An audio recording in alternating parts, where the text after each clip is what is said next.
The name of Zefram Cochrane is revered throughout the known galaxy. Planets were named after him. Great universities, cities. Isn't your story a little improbable, Mr. Cochrane? No, it's true. I was 87 years old when I came here. You say this companion found you and rejuvenated you? What were you doing in space at the age of 87? I was tired, Captain.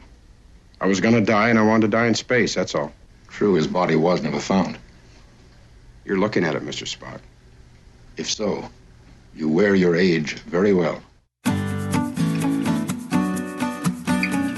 Zefram Cochrane. We have the Enterprise NCC 1701, Enterprise NCC 1701D. We're going to talk about that and much more in this novel called Star Trek Federation. Hi, I'm Bruce Gibson. You're listening to Positively Trek, and I'm here with my famous co-host, Dan Gunther. Dan, how are you doing on this reading day? I'm doing well. I'm wondering where in the world I'm at all considered famous, but thank you. That's pretty cool. You are famous on this show. Anybody who listens to the show knows who you are. That's true. Yeah. Okay. Within the listeners of this show, most of them know who I am. That's right. So you're famous. You're famous for your book reviews, too. Oh, yeah, my book reviews on that website that I haven't updated in ages. I'm so sorry. I wonder why. Are you busy doing other shows? Maybe a little. But really excited to talk about this novel in particular. I do miss doing book reviews. I want to get back to that, but I do love that we at least every couple of weeks get to talk about a book on Positively Trek. That makes me really happy. Yeah, and we're going to talk about Federation. So I'm going to tell you how we came up with this book. So I went to my daughter. Well, first of all, I went to my wife and I said, I want you to just randomly pick a Star Trek novel, like Google whatever, find something, a list of novels, just randomly pick one. And she said, no, I don't want to do that. So my daughter, who's 19, says, I'll do it. And she went in and she picked two novels that we've already covered, either on this show or Literary Tracks. I can't remember what they were. And then all of a sudden she said Federation. I was like, oh, yes, that's a good one. And we've talked that we wanted to do it. So that's how this book was chosen, was my daughter randomly Googling Star Trek books online. Well, I love it because Federation is one of those big event novels as well. And it's also the first one we're covering in 2021. So it's nice to kind of lead off with something a little bit, a little bit monumentous, I guess. And I think this novel really qualifies. So great choice on her part. I'm really glad she picked it. Yeah. And she probably has no idea that this is a well-known book in the Star Trek community. So at least, I told her afterwards, but yeah, it was just a random pick. But this book did originally come out in November of 1994. And it's written by Judith and Garfield Reeves-Stevens, husband and wife team. Some of you may have known them, not just from their previous novels, but they also wrote a lot of the episodes in season 4 of Enterprise. I remember them from that. And so they've had their feet in Star Trek lore for at least since the, I think, late 80s. Yeah, and they also, of course, co-wrote pretty much, all of William Shatner's Star Trek novels as well. So that's kind of a nice little, if you want their writing bona fides, those are some good ones as well. We reviewed their books on Literary Tracks, all those William Shatner or Shatnerverse novels, as they're sometimes called. This novel, I have the hardcover book from the first printing because I bought this when it came out in November of 94. What I didn't remember was this came out the same month as Star Trek Generations. I was thinking from my memory that the book came out before Generations. Now, it's possible the book did come out just like weeks before the movie, and maybe that's why I'm thinking that, because I thought I read this book before the Generations movie hit theaters, because I remember thinking, oh, this is the first time we see Kirk and Picard together, and I was like so excited to read this. Yeah, I remember seeing it on the shelves back then. I did not pick it up. I didn't read it for whatever reason at the time, but I remember kind of turning my head on the shelf. Like, oh, is that Kirk and Picard on the cover of the same novel? I thought they couldn't do that. Like, I that was just always something that like wasn't going to happen, except of course for the fact that Star Trek Generations was ramping up for publicity and stuff at the time and all of that. And that was going to be the big momentous thing. I think I might even like remember this as thinking this was like, oh, this is that movie that's coming out. Wait, I think that's called Generations. This is something else. What is this? You know? But yeah, for whatever reason, I never picked it up at the time. I actually have the paperback reprint from 1995, the year after, and a first edition of the paperback reprint. So a first edition of the second edition, if that makes sense. Yeah, and I remember they did another reprint with a different cover, and I think it was for the 40th anniversary. I believe so, yeah, and it's actually a great cover in and of itself too. I love the original cover with Kirk and Picard and a black hole behind them with the Federation seal in the foreground. But yeah, the cover they came out with later, and I think you're right, I think for the 40th anniversary, it's a shot of the hand of Cochrane, the statue as described by LaForge in Star Trek First Contact, kind of stylized, interesting blue color to it and stuff. And he's, as Geordi would say, he's sort of reaching toward the future. So it's a great cover as well. Yeah, I like this cover better because maybe also because, to your point, like when I saw it in the stores, I was like, oh, Kirk and Picard on the cover together? Oh, I've got to get this. You know, just somebody's hand wouldn't mean much to me at all. Yeah, exactly. So I was excited to reread this. I think the only time I read it was when it came. I don't think I ever reread it. So this might have been the second time I've read this one. I originally read it for the first time back in 2013. And the reason I know that is I wrote a review of it on my website at treklit.com at the time. But I haven't read it since then. So this is my second time reading it. So you bought the paperback in 95, but didn't read it until 2013. I'm pretty sure I got this paperback probably at a used bookstore, I think. Okay. So, yeah, I didn't buy it originally in 95, I should say. I did pick it up, I think, much later. I have no idea where. There doesn't seem to be a secondhand bookstore price tag on it or anything. But right. Yeah. Maybe in this little ripped piece of the back cover, I might have ripped it off. Oh, no. You don't rip up your covers just to get a price tag off, do you? I know. The only, like, looking at this, I'm like, would I have done that? I feel like maybe I found it like this, and that's probably just the way it was. I can't imagine you ripping covers. I hope not. I'm very disappointed in my past self if that is the case. Maybe you were in desperate need of a bookmarker, and you're like, well, I'll just rip a corner off of the cover and use that as a bookmarker. No, blasphemy. Blasphemy, good sir.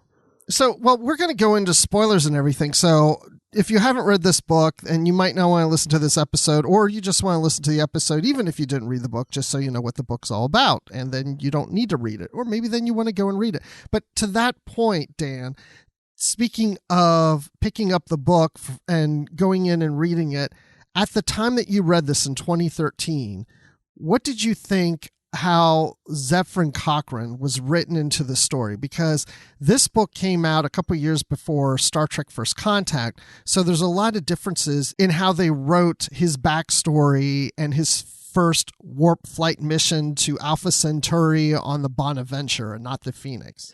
Yeah, I kind of like, this is a really good story. Like, it's a really great novel, first of all, let me say. I kind of feel bad for the authors that just 2 years after they wrote this book, the exact same story elements that they used, Cochrane and the first warp flight, and to a lesser extent, First Contact with the Vulcans, which kind of gets a bit of a mention in this book, but isn't tied to the Cochrane story. It's really too bad that all of those elements got used a couple years later in a totally, the next big thing to come out Star Trek-wise. It basically writes this novel out of canon. Like, not that it was ever canon, but it's not following the continuity anymore. So, but that said, I really liked their portrayal of Cochrane. I thought it was a really thoughtful, interesting look at the person.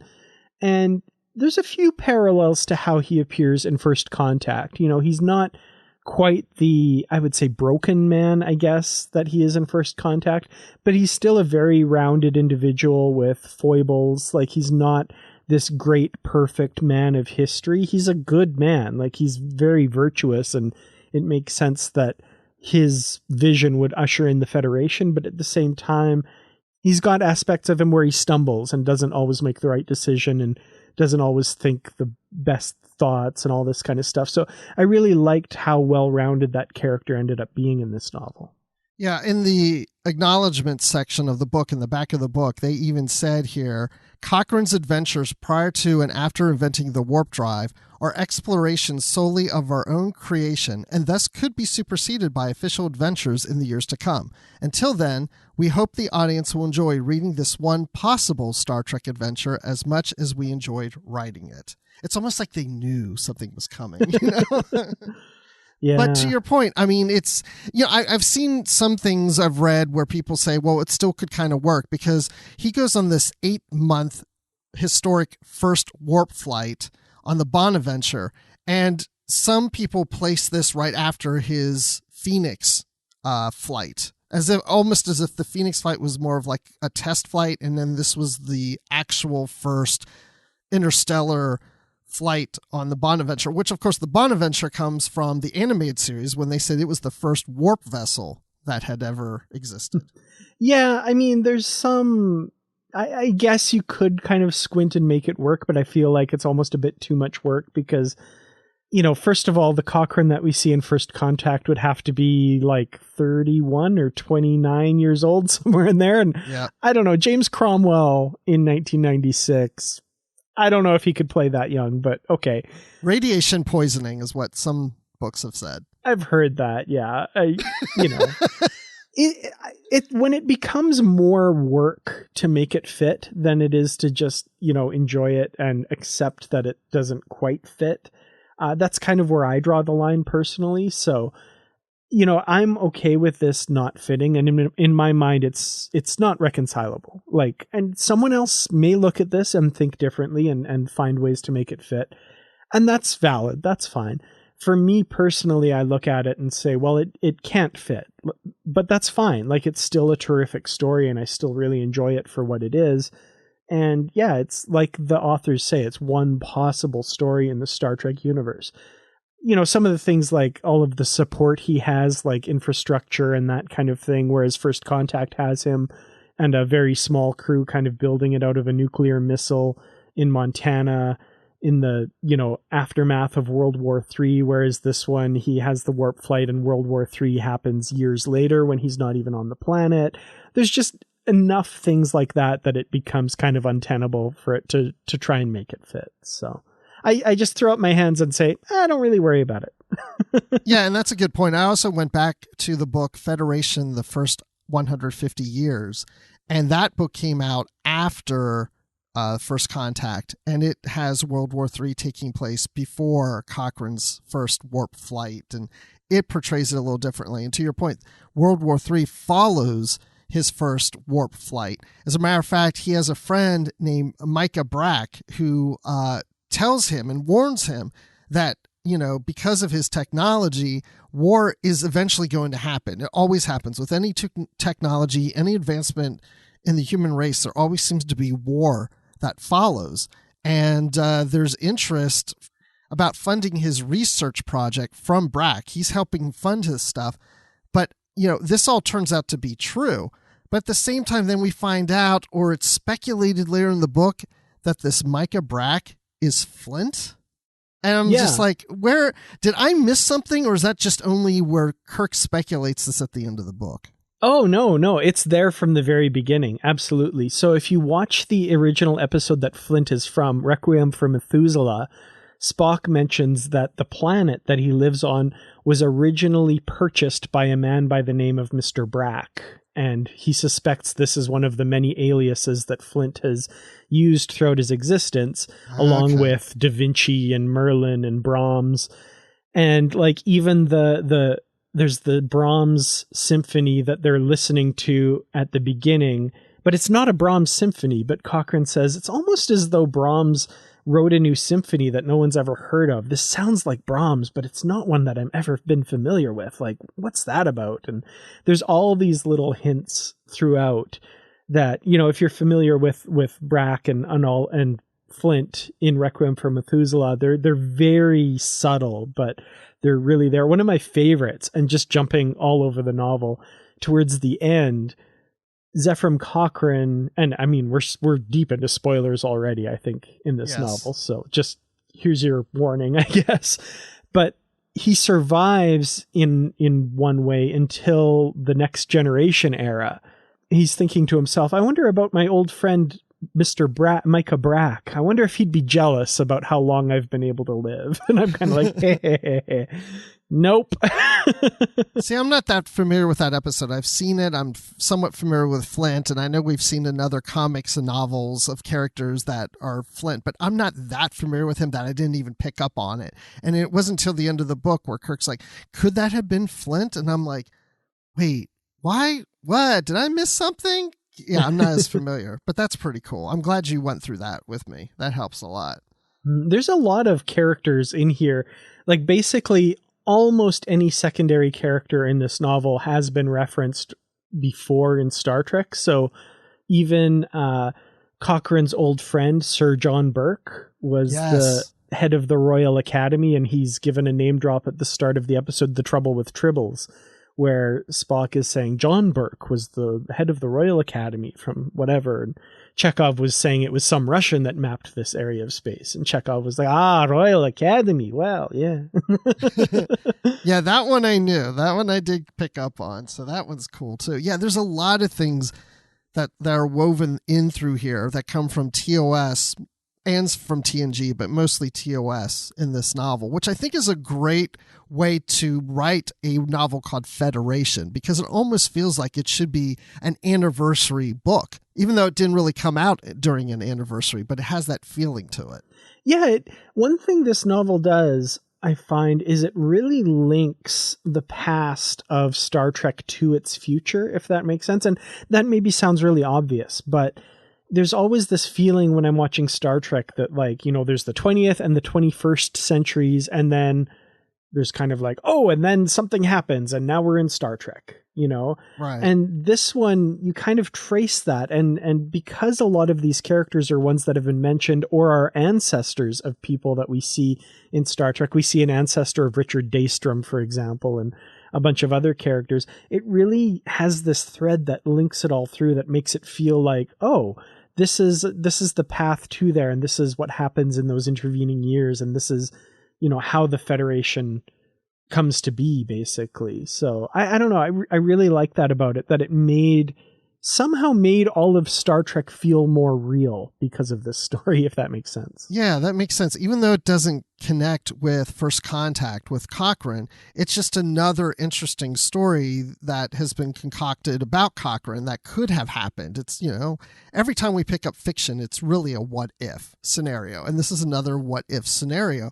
And even talks about the Klingons not having first contact with the Klingons until much later than what we've seen in Enterprise, which is really more consistent with what I think there was a line that McCoy said in a TOS episode about 50 years ago or something, War with Klingon or something like that. I remember somebody making a comment one time about Enterprise not matching up to that, whatever. But anyway, it doesn't matter. It's like there's different things in here. Even Vulcans, it kind of indicates that maybe first contact came a little later with the Vulcans. It didn't say it was first contact. It just said that Cochrane was like really starting to work with the Vulcans or something, or Volcoids or something like Vulcanians. Yeah. Vulcanians. Yeah. It was something like that. So yeah, there's little things like that peppered throughout that makes it a lot of fun. The other interesting thing is about the origin of the Delta Shield and how that is portrayed in here. That the little star in the Delta Shield represents the speed of light. And Cochrane is trying to use a diagram using the star representing that speed of light and then drawing these lines to show that, you know, the faster you go to reach the speed of light requires more mass or, you know, and a lot more energy to get there. And then if you come out of that, it comes back down. But, you know, the way he can bend space-time or whatever and distort things, that and then he draws the next little lines or whatever under the star to represent how he can get close to doing speed of light warp without getting, you know, the big mass. What I don't know, it's confusing. It's something like that. Yeah, it's a lot of technobabble, but it's really clever how they make the Starfleet logo the visual representation basically of the Cochrane continuum distortion impeller, which is apparently the like full real name of the warp drive, basically. Right. And that was a lot of fun. I thought that was really interesting. And just clever. Like I love really clever things in novels. And if nothing else, Judith and Garfield Reeves-Stevens, along with like all the characters they throw in, all the little tiny continuity tie-ins, they're clever. They're really, really clever. And that's just another illustration of that. Yeah, because if you're a big Star Trek fan like we are, you will benefit from this quite a bit. Yeah. Yeah, it feels like just little rewards for people who really, really, really pay attention to this stuff, you know? And there's different levels. Like, you know, there's the more surface level, and then there's the like the real hardcore nerd throwaway lines that like 1 in 150 fans will get kind of thing. But it's so nice that they include those. That's really, really cool.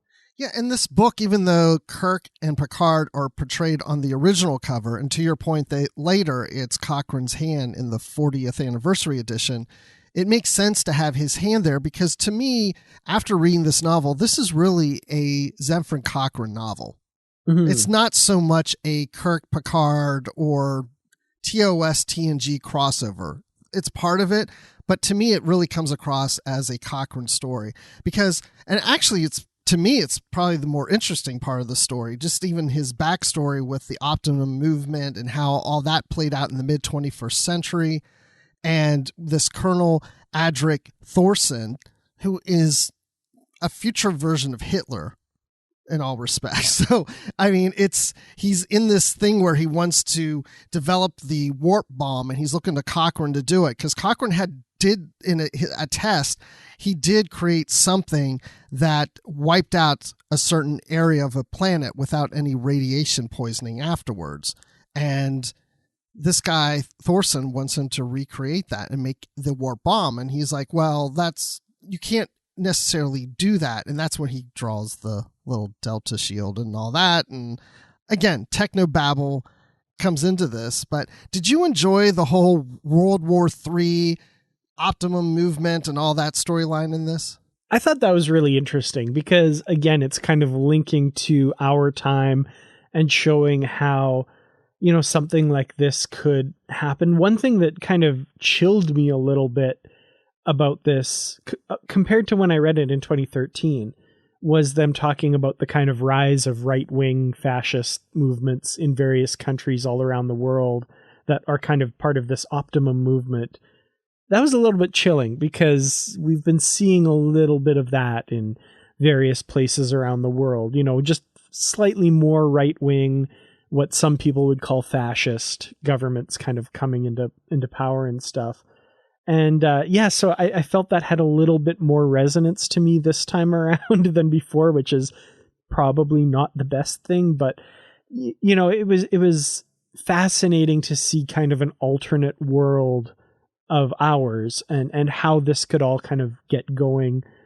And the visionaries like John Burke and Zefram Cochrane and stuff, and how they kind of cope with that and rise above it and what they do, and kind of thinking like, where would I be in a world like that? And how would I cope and that kind of thing.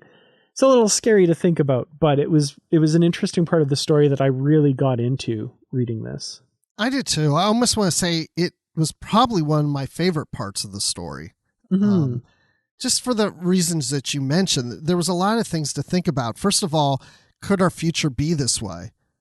It's hard in a lot of ways for me to imagine that there's a dictator that comes about that is sterilizing our population to keep the strong and get rid of the weak. Of course, again, referring to Hitler, we've seen something like that before in our history, but I like to think that we've moved beyond that. But there's several days that I look at things in the world and think, maybe we haven't, and maybe we are in a situation that we are set up to repeat things in history. And this is a time of Colonel Green is involved. And to your point, John Burke, the astronomer that was mentioned in the Troubled Tribbles, he's with Cochrane in this story, and he has a daughter named Monica, and they get into, an action adventure fight with Thorson and his troops at the the Battersea Stadium, and they're able to escape, but also not necessarily kill Thorson, but damage him quite a bit, which comes a little later in the story. But just seeing this all take place and creating this World War III, but at the same time, people are leaving the planet. They're leaving Earth and they're starting these colonies on other planets where they're not even affected by this. And this is one of the things that drives Thorson crazy, because people are leaving and he wants them to stay there so he can work to create this sterilized world of only keeping the strong, yet some of the strong are leaving. It's an interesting play.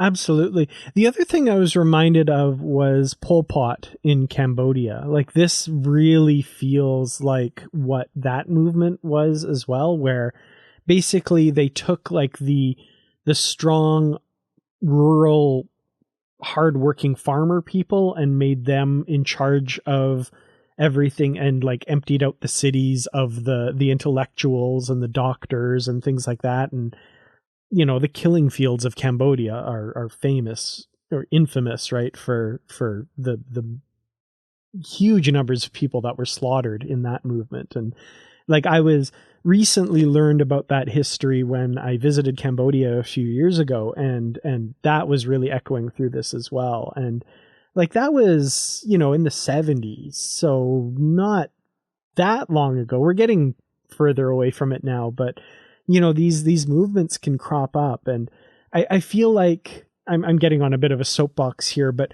we have a tendency in the West to say, well, that could never happen here, that would never happen here, all that kind of stuff. But we're always fairly close to somebody really charismatic coming along and reshaping the world in however he or she sees fit, right? And Germany in the 20s was a first world country. They were beaten by the war and had to pay all these reparations and stuff, but they were a democracy. And Hitler came to power in that environment and did all of the things he did. And at that time, there were people saying, well, that would never happen. That could never happen. Right. And I think that's the danger. And I think that's what we always need to remember. That's my Dan's sobering moment for the episode. But yeah, to your point, I feel like, oh no, that could never happen. But I think that's pretty naive now. I think when I look at things, I'm not saying the way things are today in the world or in my country or somebody else's country necessarily, but just looking at history, and the more I've looked at history, and you just see certain things kind of repeat themselves. And there are certain things that go on in this world today that I thought we've moved beyond or aren't that way anymore. Then I find out, no, they still are that way, or we're repeating back to that way. It's like everything comes like full circle, and it kind of scares me. But at the same time, it's just, you got to deal with the hand you're dealt with.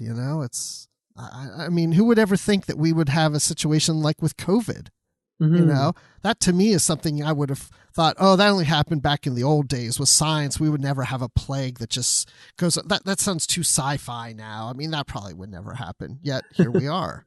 Yeah. And like that kind of situation exactly is the kind of thing that if somebody were in the right position to do so, they could really take advantage of the chaos that is sown by that to, take power or do something drastic and horrible. So, as Picard says in the episode The Drumhead, constant vigilance, Mr. Worf. That's what's needed.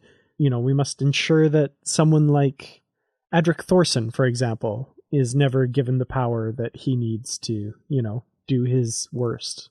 Yeah, no, exactly. And the one redeeming thing I like about this is once he is conquered in this part of the story and the movement falls apart, the world of Earth decides that, we can't be like this again. And then it becomes more of the utopia. So as a result of a World War III, we then rise ourselves above that and become this utopia world that, at least we know, in the 23rd and 24th centuries does not go into war in itself or have some kind of dictator like this. We don't know what happens in the centuries that follow. Maybe we'll find that out on Discovery. Yeah. I mean, this is the kind of thing, this is the kind of storytelling in Star Trek that, yeah, the World War III stuff is horrific and terrifying, but it's that world afterwards that I'm like, can we strive for that, please? Can we get there somehow? Can we get there without the world burning? That would be ideal. But, you know, like when I talk about how much I love Star Trek, that's the future that I imagine, is that wonderful world where, you know, poverty is ended and racism is ended, and you know, all of these things are a thing of the past. And I really wish the rest of the world could get on board with that. You know, like let's use Star Trek as our holy doctrine, I guess, and follow that message.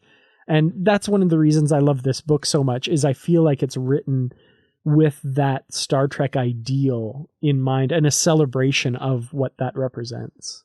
Yeah. And I know that, I mean, Star Trek is fiction, but I do believe in it. I'm not saying that we're going to be exactly like that, but to your point, that hope and that belief that we will move beyond those things that you mentioned, and not even just our behavior, but just things from curing the common cold to curing cancer or whatever it is. Like, I mean, maybe it's too pie in the sky. I don't know, but it's like, you know, the human race has the ability to strive beyond what it is.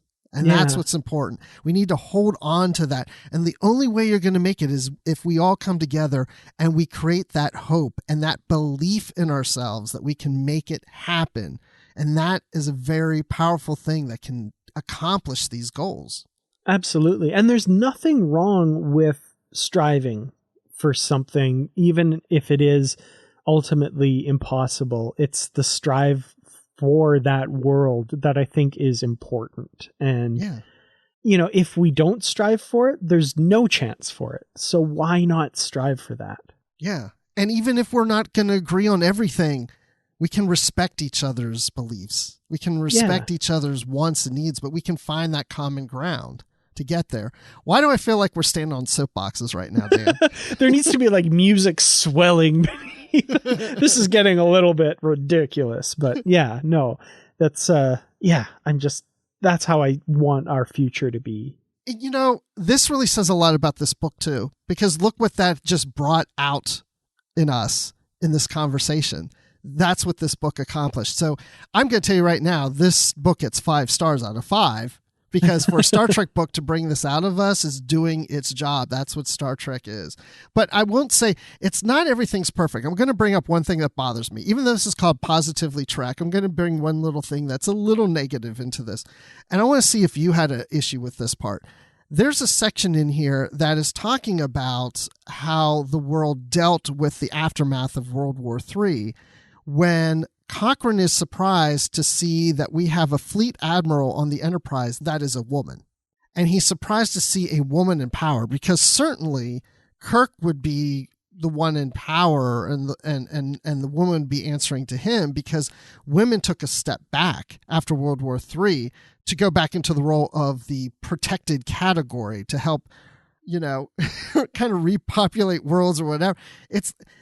And I really thought this was a strange thing, even for 1994, for the authors to portray women as something that in the 22nd century were kind of regressing back to being housewives and stay-at-home moms. That seems a little odd. And I don't know, and I thought about it afterwards, I don't know if this is just their answer to the sexism that can be found in TOS.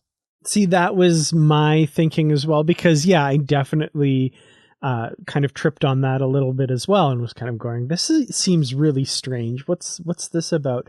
And I think, and I don't want to put words in the author's mouths necessarily, but I think what that was exactly as you said. It was kind of one thing they do in all of their novels, as we've seen, is they try and not fix continuity errors, but link everything together to make it all make sense somehow. And I feel like this was them taking that sexism that we see in the original series of Star Trek, which is there, definitely does exist and is a thing, and putting that into continuity as like, oh, we're still on our way back from these dark ages where we had to do this because of reasons, which, I don't really subscribe to what they said were the reasons for that. But I feel like that was their attempt at kind of explaining that. I don't think, based on everything I've read from this author duo, that they believe any kind of philosophy like that, but I just think it was them trying to reframe what we see in the original series as like coming out of that world, if that makes sense. That's what I was thinking. Like I said, afterwards I started thinking about it, and that's what I thought, because we've read so many of their novels, and they, this is even at a time of TNG, and they would know, the message of TNG about equality between men and women, that I can't imagine they would write something like this. And I thought, why would they do that? And I thought, oh, I bet the way TOS portrays women in command, and even we have that, what's the last episode, the Corbinite? No, what's the last episode? Turnabout Intruder. That's it. That line about, Starfleet not having room for women captains. I know I'm paraphrasing. That's not exactly how it's said, but it's kind of implied to be that way. And I thought that's probably it, to your point. But outside of that, I mean, well, who knows what happens after World War III anyway? We could regress to all kinds of weird things temporarily. But anyway, that was one thing that really stood out to me. But this whole Optimum movement about everything having to be perfect and everything being at its optimum best and all these things, what'd you think of that whole concept, and how then Thorson then comes back, and we'll get more into it a little later, but he comes back and he has these prosthetic enhancements that he helped, that from the Grigari, that helped him look kind of this weird looking machine-like thing. Yeah, I think it does a good job of illustrating the inherent flaw of that philosophy and that movement, right? Is, nobody is like, what is optimum, right? What is perfection? And this is a theme that comes up again and again in science fiction. There's the, Nomad space probe sterilizing the imperfect, and it realizes it's imperfect, so it sterilizes itself and blows up. And even Thorson, when we get views into his thinking and stuff, when we get his point of view, he's constantly worried. Like, he says, oh no, this is not optimum. I'm not optimum.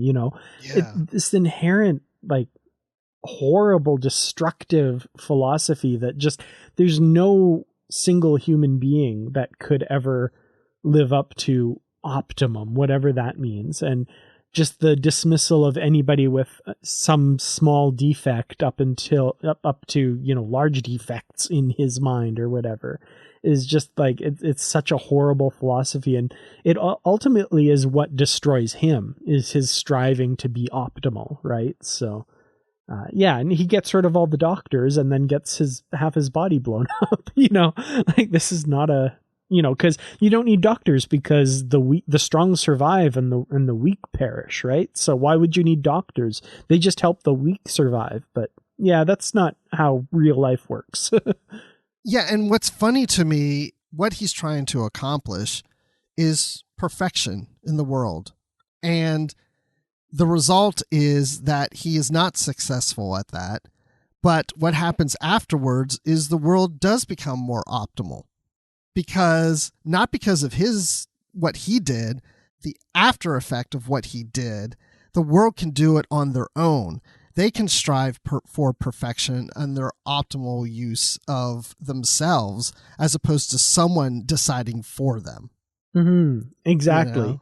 And I mean, Thorson, I think he would look at 23rd, 24th century Earth and say it's not optimal, right? Because people like Geordie LaForge are allowed to walk around and their eyes don't work without, something to help them. So that's not optimal. But, to us, that is optimal. That is perfection, allowing equality of opportunity for everybody, regardless of what might be termed a disability or whatever, right? Who you love, how you think, what color you are. Like, it's the whole philosophy of Star Trek, infinite diversity and infinite combination, right? Gene Roddenberry said the diversity of humans is something to be celebrated, not just tolerated. We have to celebrate our differences, because if we go out in the galaxy, we won't be able to get along with anybody out there if we can't celebrate our own individual differences. So just as a pure, illustration of what the world of Star Trek becomes afterwards. I think you're absolutely right. You hit it on the head perfectly. That's the optimal world. That's what optimal should mean. Yeah, absolutely. And he just didn't get it. It's not his place to decide, you know. It takes the village to decide it, not the one person. But, you know, so the format of this book, it goes from a chapter that has to do with Cochrane and the Optimum movement, and then it goes to the next chapter, which would be Kirk's Enterprise, and the next chapter would be Picard's Enterprise. Then we're back to Cochrane chapter, Kirk chapter, Picard chapter. It's just simplifying it there. But that's how the book plays out. So everything we've talked about so far is about Cochrane, and that takes place through these chapters throughout the book. But in between that are these Kirk and Picard chapters. And what is interesting to me is how there's a lot of parallels between the two stories, between the two enterprises. For example, when we start off on the 1701 with Kirk, it takes place right after Journey to Babel, when we have Sarek on the ship. But then when we get to the next chapter with the 1701D, it starts with the events right after the TNG episode of Sarek, with Sarek on the ship. So just right there and how those things start off are parallels to each other. Yeah, I thought that was an interesting. The one thing I like about this novel too is that they do take place very specific points of time in the respective series, right? It's not just like, oh, sometime in the third year of whatever. It's like, yeah, it's right between these episodes. So I really appreciated that. And I liked those little links because, of course, Picard mind melded with Sarek. So he's got these little ghosts of like, I seem to remember a poker game, something about tongue depressors. And we see that poker game in the original series, 1701 part of the book, for example. So that was a lot of fun. Yeah. And then we connect to the episode of Metamorphosis because we have Cochrane who has fled trying to get captured from Thorson. He was after him in later years, and that's why Cochrane flees Earth or flees wherever he is, Alpha Centauri, wherever he's been, and that leads to the episode of Metamorphosis. And then in this beginning chapter of the story, they receive a message, or Starfleet receives a message from Nancy Hedford from that episode, who is believed by them to be dead. But why 6 months later or so would they get a message from her? Because Kirk's log said she passed away. And so we get this admiral that boards their ship, who I say is a piece of work. But, as the novel goes, I kind of start to understand her point of view. But she's Fleet Admiral Corlo Cabrini. And she is questioning Kirk, are you part of this conspiracy? She keeps bringing a conspiracy. And Kirk's like, I don't know what you're talking about. But she takes control of the ship because there's this message and there's this ship out there, this liner called the City of Utopia, Planitia, that's missing. And she wants to find it. And Kirk's really kind of questioning, why is it so important for her to go find this missing ship? Something's up, She thinks he's part of some conspiracy, but then he thinks maybe she is. And there's this whole thing going on. This admiral was driving me crazy at the beginning because she acted like she knows everything. She's taking over the ship. And even though she's an admiral, she doesn't really have experience captaining a ship. She's never been in command like this before. Yeah, it really goes to show that, the whole philosophy of the Federation is built on trust and communication, and that just breaks down here because each side is thinking the other is hiding something and all of this, and they can't be open and honest with each other. And it all kind of links back to Kirk, Spock, and McCoy not revealing that Cochrane is alive on this planet as per his request. And so everyone's kind of hiding something, and even Spock gets a little fed up with Kirk as far as how secretive he's being. I feel like if either side had kind of just made the move and trusted the other, it would have gone a lot more smoothly. But of course you can't, because you think the other person is a bad actor, right? You think they're doing harm. So. And Kirk is keeping this silence about Cochrane because that was his promise to Cochrane. Exactly. Yeah. But it really shows what a destructive force that lack of trust and that idea that someone is evil can do, right? Like it can really undermine how things work, and it really disrupts a lot of things here. It sounds like an episode of Three's Company to me. A lot of miscommunication and misunderstanding happening. Mr. Furley's hearing something through the door of the kitchen that he shouldn't be hearing, and he thinks it's something else that's not. Anyway, but that's Mr. Furley should be an admiral. That would be great.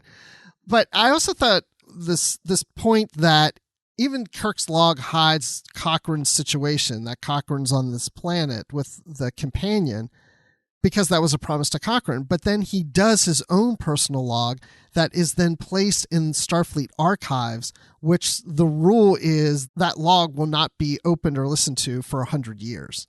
Mm-hmm. And it's that information in the log that eventually sets this all off, because, Thorson has this Grigari augmentations added to him, and it allows him to break into the computer system and find that. So, actually, to kind of fly counter to my previous point, maybe it's not the secrecy that destroyed everything. It was Kirk actually revealing the secret in his personal log that set everything off. So if he would have just done what Cochrane said and not breathed a word ever, this might not have happened. That's a good point. Hadn't thought about that. Maybe the Federation should be built on secrecy and lies. Yeah. And, there was like a bombing or something at the Starfleet archives. It reminded me of Into Darkness, Mm-hmm. Yeah, I could see that. Yeah. I was picturing that scene. But so then they get to this ship, this liner where it's Cochrane's on it. They find out he was kidnapped by Orions. They're the ones who came to the planet, took him. We also find out that there's some Klingons involved in this. All this stuff's going on, and it's like, what do the Klingons want with Cochrane? But it doesn't seem like the Orions or even the Klingons know who Cochrane is. But then we find that Thorson is still alive, still behind this because of the Grigari implants or whatever they did to him. All this stuff is going on, and he's got the Orions and Klingons helping him and all that stuff. So all this adventure is taking place. The Enterprise is able to figure out a way to get Cochrane to their ship, but they need to run from the Orion ship. They're being attacked, and they start to go to the Singularity, this black hole area. They have Cochrane on their ship. They have the companion. I'm going through this, whipping through real quick because we'll be here all day. But then we have Cochrane and the companion say, look, it's Thorson that wants Cochrane, not the Enterprise. In order to save the Enterprise, maybe they should go off into shuttlecraft, the Eon Shelton, and they'll be bait for Thornton, and then the Enterprise will beam Cochrane and the companion back to the ship and let the shuttlecraft go towards Thorson's ship, because it will have a missile or whatever on it that will ignite and blow up the ship. Anyway, it's a whole complicated mess. I like the Orions were involved. I don't know why, but I just really like that. Maybe because we're watching Discovery right now and we've got Orions. Yeah, that could be. Yeah, I enjoyed it. I thought it was interesting. I liked the science of the black hole and that kind of thing, the singularity and all of that. So, yeah, it was interesting and fun for sure. And then we've got the Enterprise D that in that same parallel type story that's going on. As we said, it follows the episode Sarek, but they come upon a warbird, which I kind of like this story a little better, I think, than the 1701 story. They come upon a warbird that decloaks a Romulan ship, and it's Damon Powell of the Ferengi Alliance that is commanding this Romulan ship. And that's strange in itself, but he says that he has this Borg artifact that he can provide to them. And so they ask for the coordinates of where they can go see this artifact. And so the Enterprise goes to those coordinates and finds then another Romulan ship is there, commanded by Trawl. And she brings them on board and says, yeah, you want this artifact? Take it, because I don't trust my people are going to figure out how to defeat the Romulans. So I'm going against my people, and I'm bringing you this Borg artifact so the Federation can study it and figure out a way how to stop the Borg to help protect not just her people, but everyone involved. I love this story because when they look at the artifact, they find something from the preservers. And the away team, which is Geordi, Data, and Riker, ask Picard to beam over to take a look at it. And then they discover, wow, the preservers has this object in it that's powering the Borg artifact. I thought this was cool. What did you think? Yeah, this was a fun story as well. I enjoyed the interactions with the Ferengi and the Romulans and stuff, that was interesting. And yeah, the preserver artifact. I still have a bit of a problem with the preservers, and I know the way they've used them in novels is differently. The only canon mention of the preservers is from the episode The Paradise Syndrome, where they interfered with Earth and brought Native Americans to that planet like 200 years ago. So it's funny that like the novel verse has made them billions of years old and have done all these things. So I don't know. It works though. I've come to just accept that the preservers are these billion-year-old amazing beings and not just the aliens that kidnapped the Native Americans in that one episode. Yeah, no, I see what you're saying. But I love how they're weaving in different elements, of course, from TOS into the book, and that's what I'm enjoying. So we've got the Preserver artifact with the Borg artifact together. But not only that, but as we talked about with the 1701, it was the Orions and the Klingons. With the 1701D, it's the Ferengi and the Romulans. So again, we're bringing in all the baddies, into this novel in some way. But then, they of course start messing around with the Preserver object and link it to the Enterprise, and then it takes over the Enterprise, which then takes over Data, because it's actually Thorson whose essence is in this artifact, and he takes over Data, and he's now the Data thing in this novel. I like the emphasis on the fact that like it's no longer Thorson though, that like their Grigari technology has so corrupted him that he's just like this weird essence that's not really the original person anymore. I liked that emphasis on the destructive part of it, that he hasn't really survived all this time. Like he died way back when. This is just like the evil that was within him is basically all that survived. I thought that was an interest. I like that emphasis on it. I have to say, I really enjoyed the whole thing with Data being taken over and how fearsome that was. And I could totally hear Brent Spiner doing like the evil Data thing, which, we've seen lots in TNG when he plays Lore. Or I was thinking of in the episode Power Play, where he's one of the crew members taken over by the little glowy lights and he threatens hostages in 10 Forward. I was totally like, I can absolutely hear Brent Spiner delivering these lines with that evil Data personality. I thought that was great. Same here, because we've seen so much evil Data in our time. Yeah. It's not hard to imagine it. Exactly, yeah. Well, the nice thing about this is the two storylines converge, because then the Enterprise D goes into the black hole trying to escape. The Romulans, another Romulan ship shows up, which is actually commanded by the husband of Commander Taro. And again, I'm just kind of briefly going over some things. So the two Enterprises are in this wormhole, and they need to then eventually be able to get out. And one Enterprise detects the other, and then vice versa.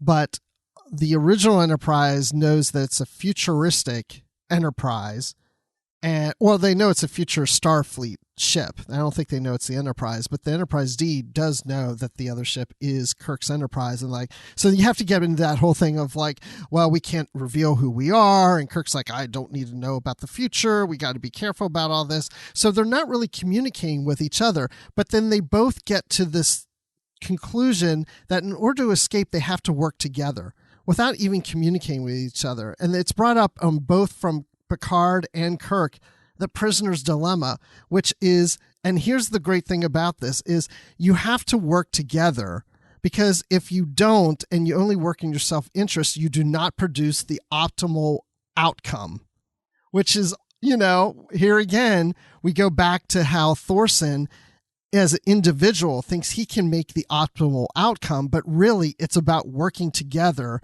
and not working in your self-interest is going to get you to the optimal outcome. I loved this whole sequence. I thought it was a terrific way of bringing these two ships together. And like, there's one moment where Cochrane's in the shuttle and he's looking out the viewports and seeing the two Enterprises, and he can see them just as clear as day. Whereas, the 1701 is, fuzzing out the Enterprise D so they don't get influenced by future information and stuff, but Cochrane sees them flying in formation together, allowing us reading it to see that as well. And I love that this maneuver relies on both of them having to trust and rely on the other one. It's just such a perfect metaphor for Starfleet and the Federation and the values that they represent. And those get directly called out by both Picard and Kirk, saying they're not trusting the person. Like, they're not trusting the individual. They're trusting the tradition, the organization, the values of their shared society. And I was like, that's terrific. That's such a great metaphor for Star Trek and the Federation and all of that. I'm getting the warm and fuzzies right now. Absolutely. Well, I just want to fast forward then, because they are able to get out of the black hole. Cochrane now ends up on the Enterprise D along with the companion. So there's some scenes between him and Picard. But then there's a scene later that takes place after the movie Generations, where Picard is on Titan, the moon that was seen earlier, the moon of Saturn that was seen earlier in this episode. And he receives a letter from Kirk, because Kirk decided after all of this to write a letter to this future captain about what he did. And it was just a nice scene to see this communication between Kirk and Picard. And this is after Picard met Kirk in Generations. So it just has more of, I don't know, there's just something about it where Kirk, Picard regretted, like, I never got to say anything to Kirk about this thing that happened in the black hole. We just didn't have time. And now he's getting this letter from Kirk. And Kirk never knowing that Picard was that captain. Yeah.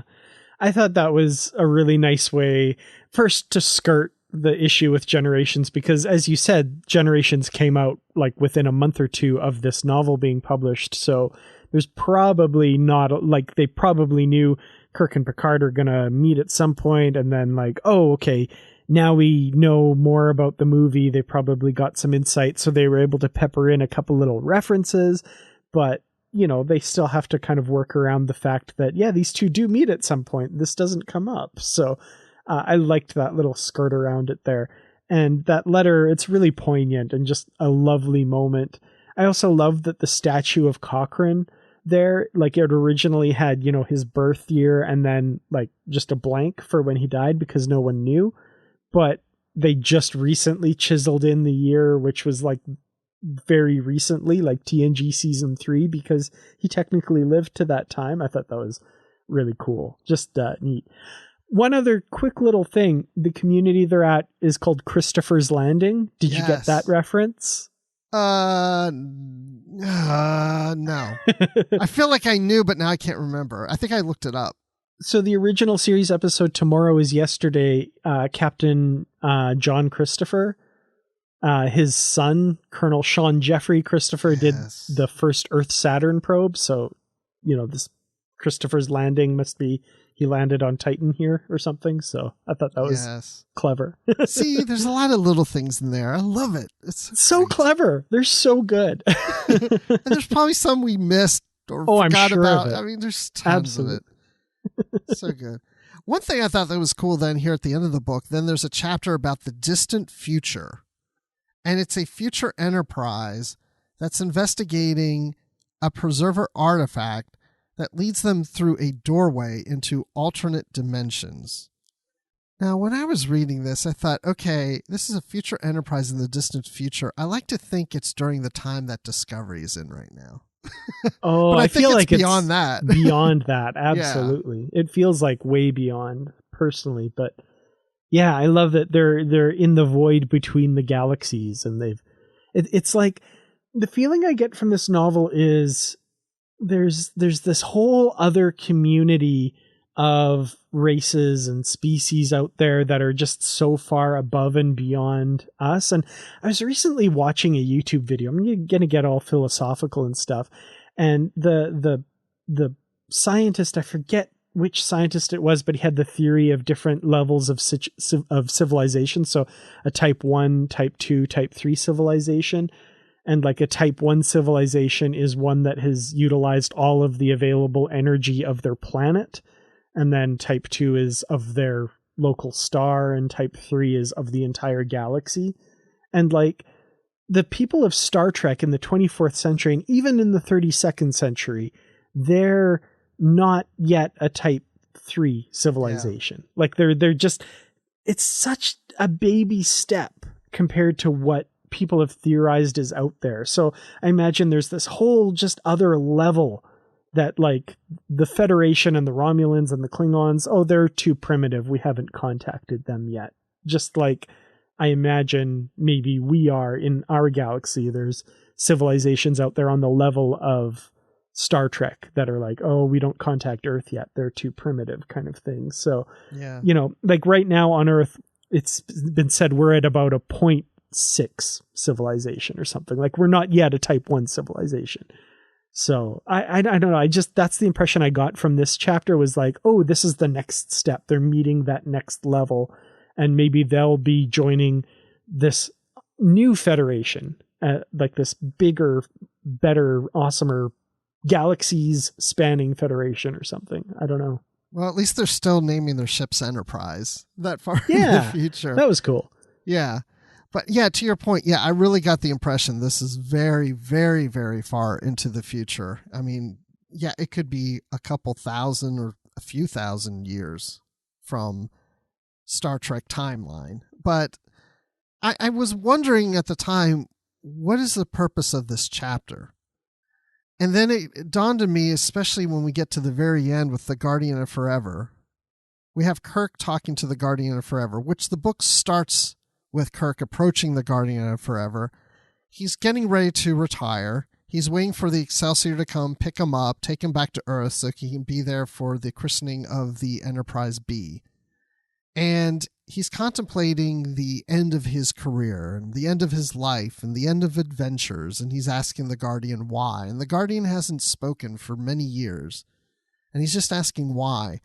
And this novel is the story that the Guardian tells Kirk, or has Kirk envision through his time there, even though it's probably only seconds that Kirk's standing there. But we get this whole story, and it's answering the question of why, like why, you know, almost these, you know, what's the end? And it's showing him that when we see this distant future, that even though his journey may end, the journey continues. The journey of humanity, the journey of Starfleet, the journey of the Enterprise will always continue.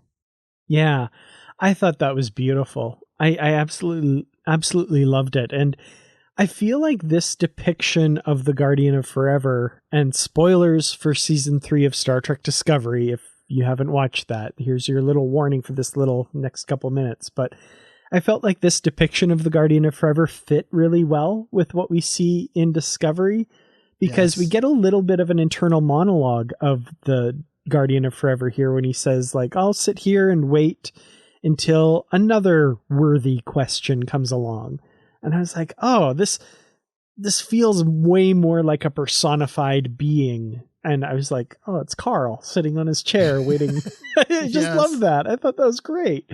And I love that kind of showing Kirk, because the Guardian sees time, right? So he knows Kirk is nearing the end of his journey, and felt like in this moment, Kirk needed that answer of why. Like, why are we doing this? Why are we doing this as the Federation? Like, what's going on with this whole existence, this period that I've contributed to this whole big long story. Why? Like, what is the point of it all? And he showed him, this is the point of it all. This is what it's all about. This is what you are a part of. And I was just like, that's so good. Glorious. Perfect. I mean, there's nothing more to say past that, in my opinion. I think this has been a great book, a great discussion. I think because of this book, this has been one of our better episodes, because there's just so much there to chew on. So, Dan, what are your final thoughts on Federation? Oh, man. I mean, it's all been said, right? Like, I love this novel. I really enjoyed it the first time I read it. I think I enjoyed it more this time around, because as I get older, I get like a little bit more, I don't know if idealistic is the right word. That's maybe not right. I've almost gotten more jaded, so that doesn't really make sense. But I feel like reading this book right now was just a little bit of therapy that I needed after 2020 and everything that's kind of happened, and just kind of a little bit of a reminder, like a shot in the arm, maybe a vaccination against the negativity that's been going on, if that makes sense. The Star Trek ideals that are embodied in this novel, and like what it says, and that basic question of why. Like, why are we doing this? Why should we strive for a better world? Why should we care about what happens and after we're gone? Like, this book just answers it. And I know it's fiction. I know I'm putting too much stock into it probably, but it just fills me with the warm and fuzzies, as you said earlier. I just love this novel for the big ideas in it. The plot itself and the characters and all of that is really good as well. Like, it's entertaining as heck. You can enjoy it just on that level. But I think for the deeper promise of that word that is the title of the novel, Federation, I just think this really does a great job of putting that in an historical context and showing us how it came to be and where it's all going. And I just, 5 out of 5. 5 uncorrupted, perfect preserver artifacts that aren't infected by Thorson with his Grigari technology. Nice. Yeah, there isn't much I can add to that. You know, the question of why, we keep bringing that up. It reminds me of, you know, when I was studying some improv, because I do improv occasionally and such, and I'll take some workshops around improv. One of the things that has been taught to me is that when you're doing a scene on stage, that scene has to have some element as to why this story has to be told. It can't just be, it was a regular day at the coffee shop and I was having coffee with my spouse in the coffee shop and that's the scene. Why is that story being told? It's just an everyday scene. So it's got to be something unique, something different, something important. And I feel that this novel is that big why. There's this reason this story has to be told. There's a reason why Federation is a Star Trek novel that needs to be read, because I feel that it is telling the story of Star Trek and why the Federation exists and why the missions are occurring in Starfleet and why we are Star Trek fans. I mean, I think this answers so many things, and maybe I'm putting it on too much of a pedestal right now, but I really did enjoy the book that much. And so there's a lot of Star Trek stories that you get out there, and there's really no reason why that story was told, but there's a good reason why this story is being told. So I would give this one 5 out of 5 Delta shields that Cochrane drew on a piece of paper. I love it. And I think this has been one of my favorite discussions of Star Trek that I've ever had with you or with anybody, really. Like, this has been such a fun conversation. Same here. And to your point, it's the same thing. I think I like this book better the second time I read it than the first time I read it. And also because when I read this book, it was earlier in my Star Trek fandom, and now I know Star Trek more and more. It just impacts me more.